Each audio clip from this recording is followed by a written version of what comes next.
Galatians 4. Children who are underage are no better off than slaves, even though everything their parents own will someday be theirs. This is because children are placed in the care of guardians and teachers until the time their parents have set. That is how it was with us. We were like children ruled by the powers of this world. But when the time was right, God sent His Son, and a woman gave birth to Him. His Son obeyed the law so He could set us free from the law, and we could become God's children. Now that we are His children, God has sent the Spirit of His Son into our hearts. And His Spirit tells us that God is our Father. You are no longer slaves, you are God's children, and you will be given what He has promised.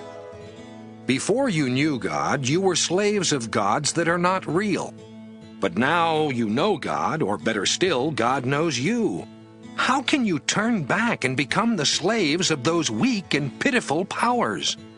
You even celebrate certain days, months, seasons, and years. I am afraid I have wasted my time working with you. My friends, I beg you to be like me, just as I once tried to be like you. You didn't mistreat me when I first preached to you. No, you didn't, even though you knew I had come there because I was sick. My illness must have caused you some trouble, but you didn't hate me or turn me away because of it. You welcomed me as though I were one of God's angels, or even Christ Jesus Himself. Where is that good feeling now? I am sure that if it had been possible, you would have taken out your own eyes and given them to me. Am I now your enemy just because I told you the truth? Those people may be paying you a lot of attention, but it isn't for your good. They only want to keep you away from me so you will pay them a lot of attention. It is always good to give your attention to something worthwhile, even when I am not with you. My children, I am in terrible pain until Christ may be seen living in you. I wish I were with you now. Then I would not have to talk this way. You really have me puzzled. Some of you would like to be under the rule of the law of Moses. But do you know what the law says? In the Scriptures we learn that Abraham had 2 sons. The mother of one of them was a slave, while the mother of the other one had always been free. The son of the slave woman was born in the usual way, but the son of the free woman was born because of God's promise. All of this has another meaning as well. Each of the 2 women stands for one of the agreements God made with His people. Hagar, the slave woman, stands for the agreement that was made at Mount Sinai.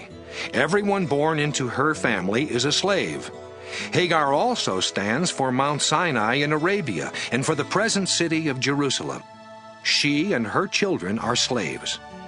But our mother is the city of Jerusalem in heaven above, and she isn't a slave. The Scriptures say about her, "You have never had children, but now you can be glad. You have never given birth, but now you can shout. Once you had no children, but now you will have more children than a woman who has been married for a long time."